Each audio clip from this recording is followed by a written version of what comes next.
The radar warning receiver screamed in his ears, and Flight Lieutenant David Morgan had perhaps 4 seconds to live. It was the afternoon of June 8th, 1982. 8,000 miles from home, in the cold, grey skies above Choiseul Sound, off the coast of East Falkland, Morgan was hunting. Below him, 2 British landing ships, the Sir Galahad and the Sir Tristram, lay burning at Fitzroy, their decks a charnel house of scalded, dying Welsh guardsmen. Smoke climbed in oily columns from the water, and Morgan, leading a pair of sea harriers down from combat air patrol, had arrived too late to stop the slaughter that morning. He had watched the Argentine Skyhawks finish their work and slip away. The frustration was a physical thing, a fist in the chest. Then he saw them. 4A4. Skyhawks, low and fast, hugging the water as they ran in for a second attack, this time against a small landing craft packed with men, foolishly exposed in the open sound. Morgan didn't hesitate. He rolled his Harrier into a screaming dive, his wingman, Lieutenant Dave Smith, hanging onto his tail. What happened in the next 90 seconds would become one of the most extraordinary feats of aerial combat in the entire Falklands Campaign. 1 pilot, 1 aircraft, 3 enemy jets destroyed before the sun went down. A performance that would earn Morgan the Distinguished Service Cross and a permanent place in the folklore of the Fleet Air Arm. But to understand how a single Royal Navy pilot, flying a stubby little jump jet that the Americans had quietly written off as a gimmick, could carve 3 modern strike aircraft out of the sky in a matter of minutes, you have to understand just how close Britain came to losing this war altogether. Because in June 1982, the outcome of the Falklands conflict was anything but certain. The task force had sailed 8,000 miles on a gamble. The Sea Harrier was outnumbered, operating at the absolute limit of its range, with no airborne early warning, no proper carrier, and pilots who in many cases had never fired a shot in anger before that spring. The men of 800 and 801 naval air squadrons were, in the words of one senior officer at Northwood, all that stands between the fleet and annihilation. And Argentina knew it.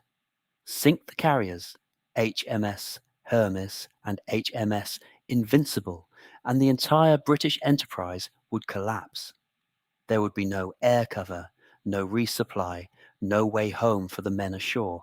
The Argentine Air Force and naval aviation flew their French-built Mirages and Daggers, their American Skyhawks, and their lethal super etendards with the Exocet missiles that had already gutted HMS Sheffield. They were brave men, well trained, and they very nearly won. So how did it come to this? How did a territorial dispute over a windswept archipelago of sheep farms and peat bogs in the South Atlantic, 8,000 miles from London, with a population of fewer than 2,000 souls, drag the United Kingdom into its largest naval campaign since Suez? How did a Prime Minister who had been politically wounded and a Royal Navy that Whitehall had been busily dismantling end up fighting a desperate war at the bottom of the world? And on that bloody afternoon at Fitzroy, with British soldiers dying in the water below him, what drove David Morgan to do something that should have been impossible? To answer that, we have to go back. Not to June, but to the spring of 1982.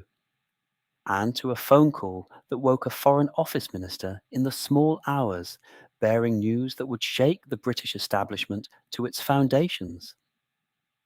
Britain in 1982 was a nation uncertain of itself. The empire was long gone. The great imperial possessions, India, Africa, the Caribbean colonies, had been shed across 3 decades of often painful retreat. What remained was a scattering of remnants, Gibraltar, Hong Kong, a handful of dependencies few in Whitehall thought about from one year to the next. The Falkland Islands were precisely such a place. Sovereignty had been British since 1833. The population was overwhelmingly of British stock and fiercely loyal to the Crown, but successive governments had treated the islands as a diplomatic inconvenience, a problem to be quietly negotiated away with Buenos Aires when the moment was right. The economic backdrop was bleak. Unemployment had surged past 3 million. The country was still raw from the social convulsions of the 1970s. The strikes, the three-day week, the humiliating bailout by the International Monetary Fund in 1976. Margaret Thatcher's Conservative government, elected in 1979, was deeply unpopular. Her monetarist medicine was savage, and by early 1982, her personal approval ratings were among the lowest of any prime minister in the polling era. There was open talk, even among her own backbenchers, that she would not survive to fight another election. And then there was the Royal Navy. For decades, the senior service had been shrinking, its proud traditions colliding with the cold arithmetic of treasury cuts.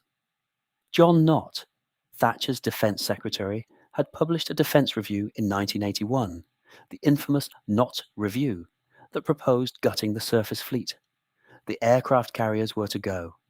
HMS Invincible was to be sold to Australia. HMS Hermes was bound for the scrapyard. The amphibious assault ships Fearless and Intrepid were marked for disposal. The ice patrol vessel HMS Endurance, Britain's only permanent presence in the South Atlantic, was to be withdrawn, a decision that signalled to Buenos Aires as clearly as any diplomatic cable that Britain was losing interest in the region. This was the great irony at the heart of the Falklands story. The very ships that would, within months, be sailing south to fight for the islands were the ships the government had just decided it could do without. Had the Argentine junta waited 18 months, Britain might have lacked the means to respond at all. In Buenos Aires, the military junta, led by General Leopoldo Galtieri, faced its own crisis. The regime was brutal. The dirty war had seen thousands of its own citizens disappeared. And the economy was in freefall, inflation running at over 100%. Galtieri needed a triumph to unite a fracturing nation behind the flag. The Malvinas, as Argentina called the islands, were the perfect cause, a genuine national grievance, a symbol of wounded pride, and, the junta calculated, an easy prize. The British, they reasoned, would bluster and protest and ultimately do nothing. After all, what nation would send a fleet 8,000 miles to recover a few thousand sheep farmers? The Joint Intelligence Committee in London had, it must be said, failed to read the warning signs. There had been indicators: Argentine press briefings, naval movements, the provocative landing of scrap metal merchants on South Georgia in March. But the JIC assessment did not anticipate a full-scale invasion as imminent. When it came, on April 2nd, 1982, it caught Whitehall almost completely by surprise. The Foreign Secretary, Lord Carrington, would resign within days, accepting responsibility for the intelligence failure with a sense of honour that now seems to belong to another age. And Margaret Thatcher, wounded, unpopular, presiding over a navy she had been preparing to dismantle, faced the defining decision of her premiership. She would send the fleet. The question was whether it could possibly succeed. The decision to sail was taken with breathtaking speed. On the evening of April 2nd, as news of the invasion reached London, Thatcher convened her ministers and her military chiefs. The mood in the room was grim. The professional advice was cautious. Some in the Foreign Office and the Cabinet Office doubted whether a recapture was even feasible. The islands lay at the very edge of the possible, 8,000 miles of open ocean, No friendly base nearer than Ascension Island, roughly halfway down, and the South Atlantic winter closing in. The logistics alone were daunting to the point of madness, but one man cut through the gloom. Admiral Sir Henry Leach, the first Sea Lord, arrived at the House of Commons still in full naval uniform, having come straight from elsewhere. When Thatcher asked him bluntly whether a task force could be assembled and whether it could win, Leach's answer was unequivocal. Yes, he said, it could be ready to sail within days. And it must, because if Britain did not respond, we shall be living in a different country whose word counts for little. It was exactly the steel the Prime Minister needed. The task force was authorised. Within 72 hours, the transformation of Portsmouth and Devonport was extraordinary. Sailors recalled from leave, stores loaded around the clock, ships that had been days from decommissioning suddenly stuffed with ammunition and provisions. On April 5th, HMS Hermes and HMS Invincible, the two carriers the government had been planning to discard, sailed out past cheering crowds, their decks crammed with the squat, ungainly shapes of the Sea Harrier. And here we come to the aircraft at the heart of our story. The Sea Harrier FRS-1 was, on paper, an unlikely weapon of war. It was subsonic, slower than the Argentine mirages it would face. It carried limited fuel. It had no long-range radar of any sophistication and no airborne early warning to support it. The Americans, and indeed many in the RAF, had been skeptical of the whole vertical takeoff concept. But the Shah, as its pilots affectionately called it, had two priceless advantages. The first was the AIM-9L Sidewinder, the latest generation of American heat-seeking missile, supplied quietly by the Reagan administration through the good offices of Defense Secretary Caspar Weinberger, a genuine Anglophile and a steadfast friend to Britain throughout the crisis. Unlike earlier Sidewinders, the Lemur was an all-aspect missile. It could be fired from any angle, head-on or from behind, and it was devastatingly effective. The second advantage was the men. The Fleet Air Arm pilots flying south were, almost to a man, superbly trained. Among them was the squadron of 800 Naval Air Squadron aboard Hermes, and within it a 33-year-old flight lieutenant on exchange from the RAF, a tall, intense, fiercely competitive pilot named David "Mog" Morgan. Morgan had not expected to see combat. An RAF officer flying with the Navy he had volunteered, retrained on the Sea Harrier in a matter of weeks, and talked his way into a front-line cockpit through sheer force of will. He was the kind of man who hated to lose at anything. As the task force steamed south through April and into May, Morgan flew endless patrols, honing his skills, studying the Argentine order of battle, waiting. Facing him and his fellow pilots was a formidable enemy. The Argentine Air Force and naval aviation could field perhaps 200 combat aircraft, though many were of limited range from their mainland bases. Their pilots were brave and well drilled. And they had the Exocet, the sea-skimming anti-ship missile that on May 4th would announce its lethality in the most shocking way imaginable. The stage was set, and the first blood was about to be drawn. On May 4th, 1982, the war changed in an instant. HMS Sheffield, a Type 42 destroyer, was on picket duty to the west of the main fleet, positioned in part as an early warning tripwire against precisely the threat that now found her. Two Argentine Super Etendard jets, flying low and fast off the mainland, launched a pair of Exocet missiles from some 20 miles out. The Sheffield's defences were inadequate to the threat. Warnings were confused and came too late. One Exocet struck her amidships, tearing into the ship at the waterline. in the event the warhead may not even have detonated fully. But it did not need to. The missile's unspent rocket fuel ignited a catastrophic fire that swept through the ship, filling her passageways with thick, toxic black smoke. 20 men were killed. The Sheffield, a modern warship of the Royal Navy, burned for days before finally sinking under tow. The shock in Britain was profound. This was not a Victorian colonial skirmish. This was a real war against a capable enemy armed with modern weapons, and British sailors were dying. The loss of the Sheffield brought home to the public, and to a watching world, that the outcome was genuinely in doubt. Newspapers that had treated the expedition almost as a patriotic adventure now ran black-bordered casualty lists. For the men of the task force, the lesson was brutal and clarifying. The Argentine air threat was not theoretical. Every ship was vulnerable. And the only thing standing between the fleet and destruction from the air was that small force of sea harriers. Barely 24 aircraft, flying from 2 carriers that the enemy was straining every nerve to sink.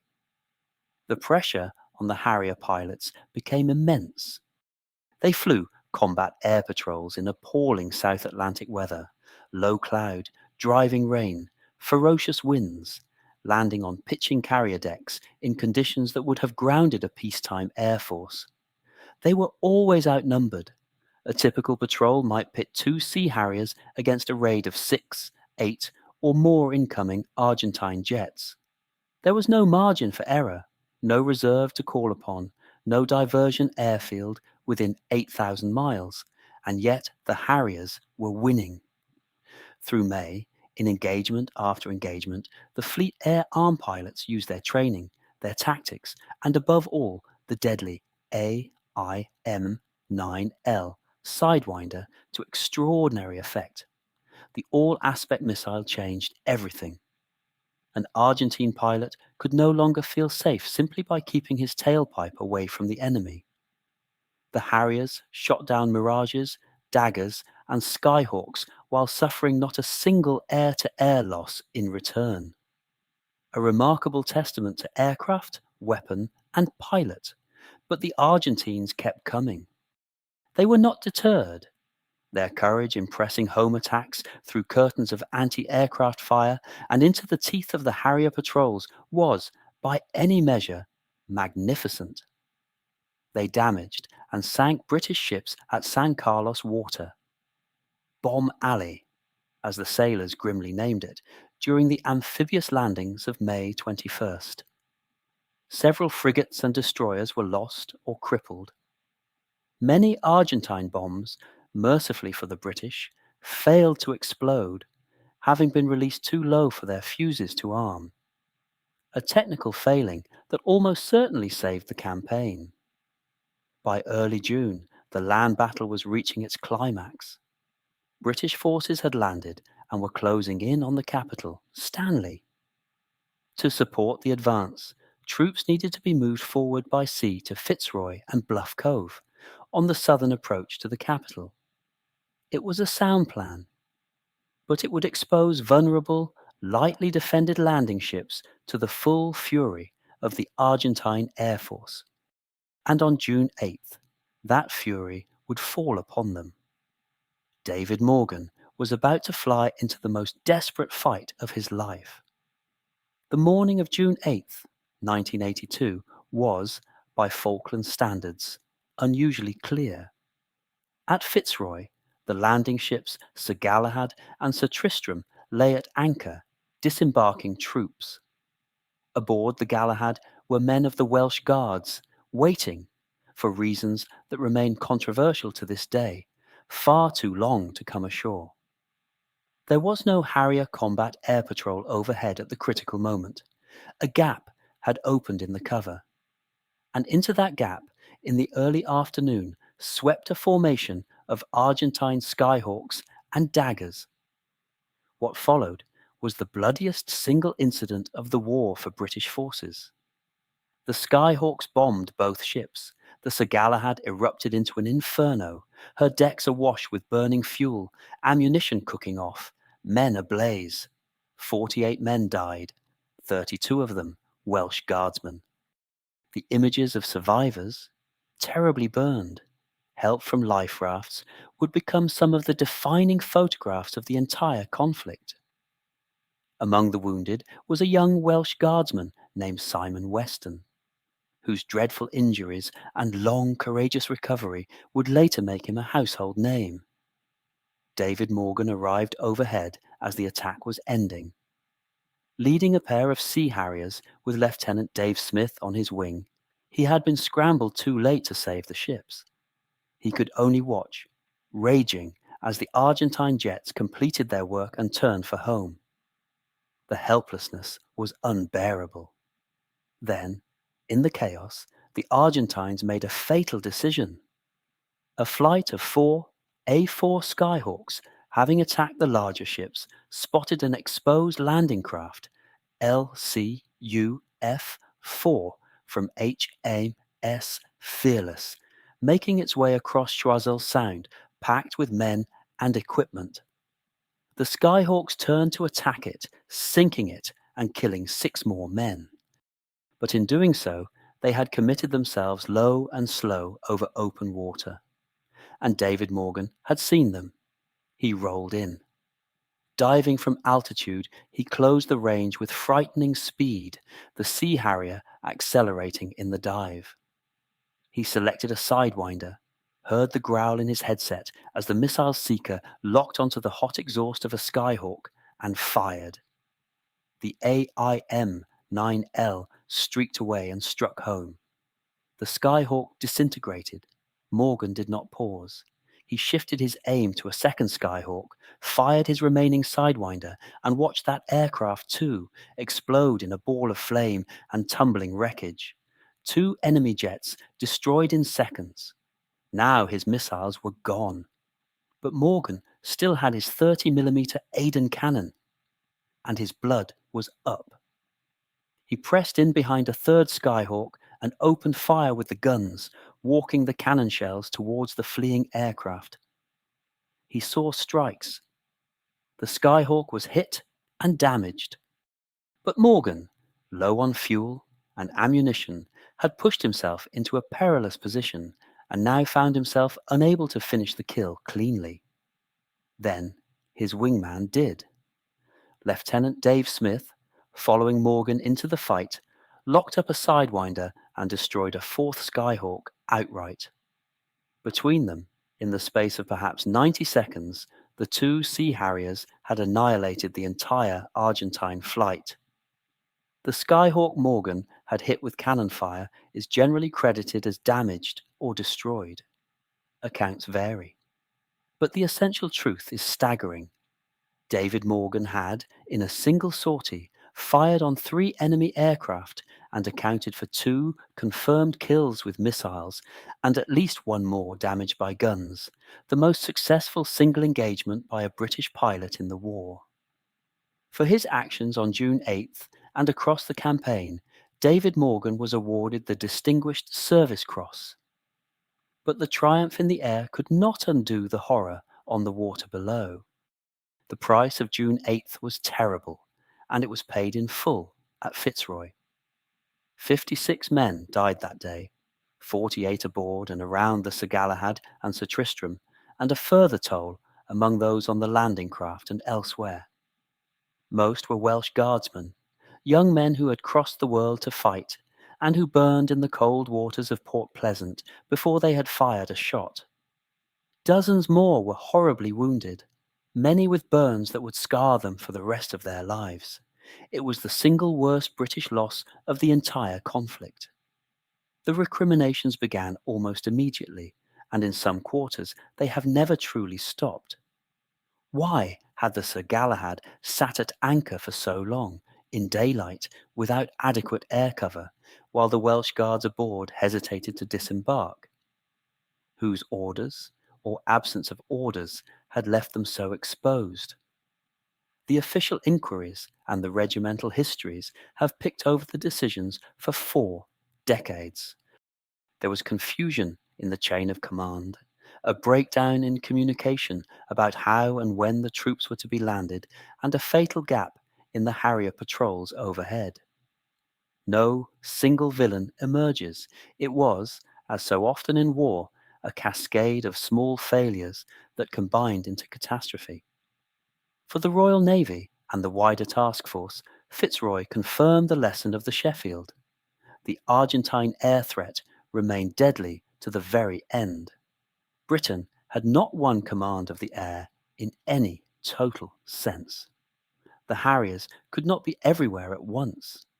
With barely 24 aircraft to cover a fleet, a landing force, and the troops ashore, gaps were inevitable, and the enemy was skilled enough to exploit them. Yet there was, amid the grief, a hard military reckoning that favoured Britain. The Argentine air arm had also been bled white. Across the campaign, the Sea Harriers had destroyed something in the order of 20 enemy aircraft in air-to-air combat for no losses of their own to enemy fighters. A kill ratio that vindicated the Sea Harrier, the AIM-9L Sidewinder, and above all, the training of the Fleet Air Arm. The Argentines had thrown their pilots into the fight with great courage, but they could not replace their losses, and by early June their offensive capability was waning. The slaughter at Fitzroy was, in a grim sense, one of their last great blows. And it cost them aircraft and pilots they could not spare, including those David Morgan and Dave Smith sent into the sea. What did Britain learn? A great deal, much of it uncomfortable. The loss of the Sheffield and the savaging at San Carlos and Fitzroy exposed serious deficiencies in the fleet's air defences. The want of effective close-in weapon systems, the vulnerability of aluminium superstructures to fire, the absence of airborne early warning, which would have given precious minutes of warning against low-level raids. These lessons were absorbed, sometimes painfully, into Royal Navy doctrine and procurement for years afterwards. The Sea Harrier itself was vindicated so thoroughly that the entire concept of the carrier strike capability, which the Knott Review had been preparing to abolish, was suddenly and permanently rehabilitated. And there was a political cost benefit too. Each British casualty was felt keenly at home, where the public followed the war with an intensity unseen since 1945. But the determination did not waver. If anything, the losses hardened the national resolve to see the thing through. By June 8th, the end was in sight. Stanley was almost surrounded. The final battles for the high ground around the capital, Mount Tumbledown, Wireless Ridge, Mount Longdon, were about to be fought, and the question now was not whether Britain would win, but how soon, and at what further cost. 6 days after Fitzroy, it was over. On the night of 13th to 14th June, British forces stormed the last ring of hills around Stanley in a series of brutal, close-quarters night battles. The Scots Guards took Mount Tumbledown at the point of the bayonet. The Powers fought their way across Wireless Ridge. By the morning of June 14th, Argentine resistance had collapsed. White flags appeared over Stanley. That evening, the Argentine commander, General Mario Menendez, surrendered all forces on the islands to Major General Jeremy Moore. 74 days after the invasion, the Falklands were British once more. The reaction in Britain was euphoric. Crowds gathered, church bells rang, and the returning ships were met at Portsmouth and Southampton by tens of thousands of cheering well-wishers. For a nation that had spent a generation managing decline, the recapture of the Falklands felt like a reassertion of something many had feared was lost, a sense that Britain could still act decisively in the world and prevail. The political consequences were seismic. Margaret Thatcher, written off as a one-term failure barely 3 months earlier, was utterly transformed. The Falklands factor, the surge of national confidence and patriotic feeling, propelled her to a crushing landslide victory in the general election of 1983. The war did not create Thatcherism, but it gave it the political authority to reshape Britain for the rest of the decade.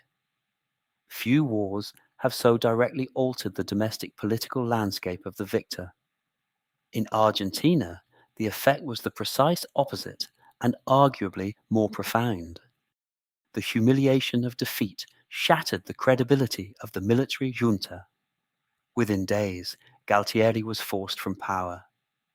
Within 18 months, the generals had relinquished control and Argentina returned to civilian democratic government, a transition that, for all its later difficulties, has endured. The Falklands War, intended by the junta to entrench military rule, instead destroyed it. There is a deep historical irony in that outcome that should not be lost on us. For the Royal Navy and the British Armed Forces, the war was a vindication and a warning in equal measure. The carriers and amphibious ships that the Knot Review had condemned were reprieved. The value of organic naval air power had been demonstrated beyond argument. The Sea Harrier became a national icon. Procurement priorities shifted. The lessons about ship vulnerability, damage control, and air defense were studied for decades. And the campaign demonstrated, to allies and adversaries alike, that Britain retained both the will and, just barely, the means to project power across the globe. The special relationship, too, had been tested and reaffirmed. The United States, caught awkwardly between its NATO ally and its courtship of Latin America, had ultimately come down firmly on Britain's side.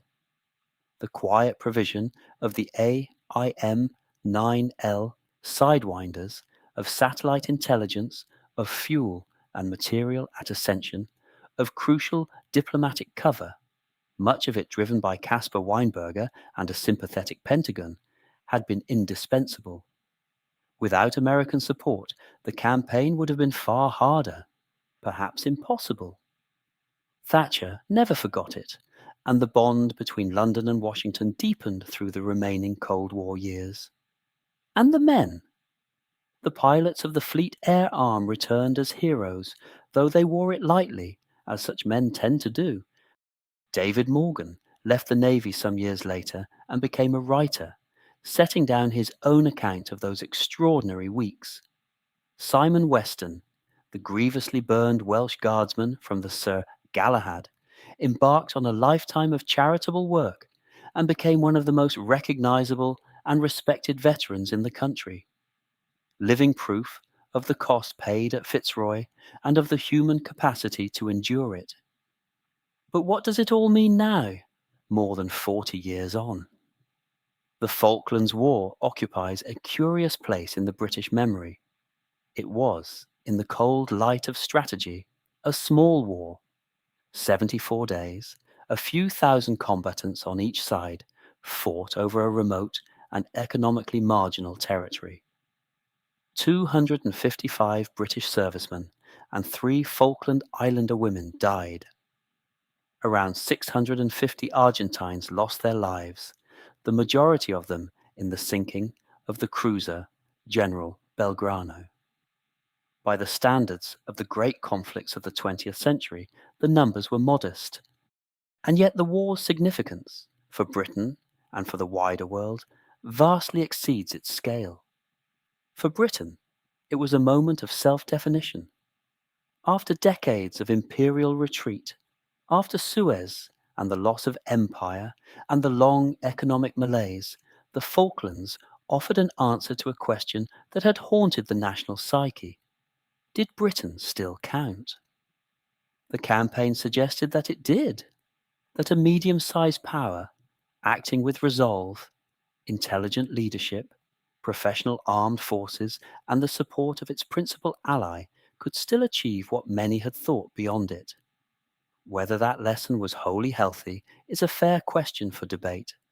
Some argue it encouraged a nostalgic overreach, a reluctance to accept Britain's diminished place in the world. Others see it as a legitimate and necessary defence of the principle that aggression should not be rewarded, and that the wishes of a people, the islanders, who were and remain overwhelmingly British by choice, should not be bartered away. And then there is the story of David Morgan and the Sea Harrier, the thread we have followed throughout. It endures because it distills something essential about how the Falklands was won. Not by overwhelming force, for Britain had none to spare. Not by technological dominance alone, though the AIM-9L mattered enormously, but by the quality of individual men, flying outnumbered at the edge of the possible and refusing to be beaten. Morgan's 3 jets in a single afternoon were not the product of some vast industrial war machine. They were the product of skill, courage, training, and a stubborn refusal to lose, flown in an aircraft the establishment had nearly thrown away. There is a lesson in that which goes well beyond the South Atlantic. The instruments a nation chooses to discard in peacetime are often the very ones it discovers, too late or just in time, that it cannot do without. Henry Leach knew it in April 1982. The pilots of 800 and 801 squadrons proved it through May and June. And the burning decks of the Sir Galahad stand as a reminder of the price exacted when the margins are too thin. 40 years on, the Falklands remain British, their people self-governing and content to stay so. The Sea Harrier has long since been retired, controversially, and Britain has built new carriers to fly a new generation of jump jets. The debates about defence cuts, about whether Britain truly possesses the means to match its ambitions, continue in Whitehall to this very day. And they would sound entirely familiar to John Nott and Henry Leach. So, I'll leave you with a question. Was the Falklands War a last, glorious flourish of British power? Or the moment a declining nation found that it still had teeth? Was David Morgan's extraordinary afternoon a triumph of the individual over the odds, or a symptom of just how dangerously stretched Britain had allowed itself to become? I'd genuinely like to know what you think, so do leave your thoughts in the comments below. If you enjoyed this deep dive into one of the most remarkable feats of the Falklands Campaign, then please do give the video a like and subscribe to the channel for more stories from Britain's military past. Until next time.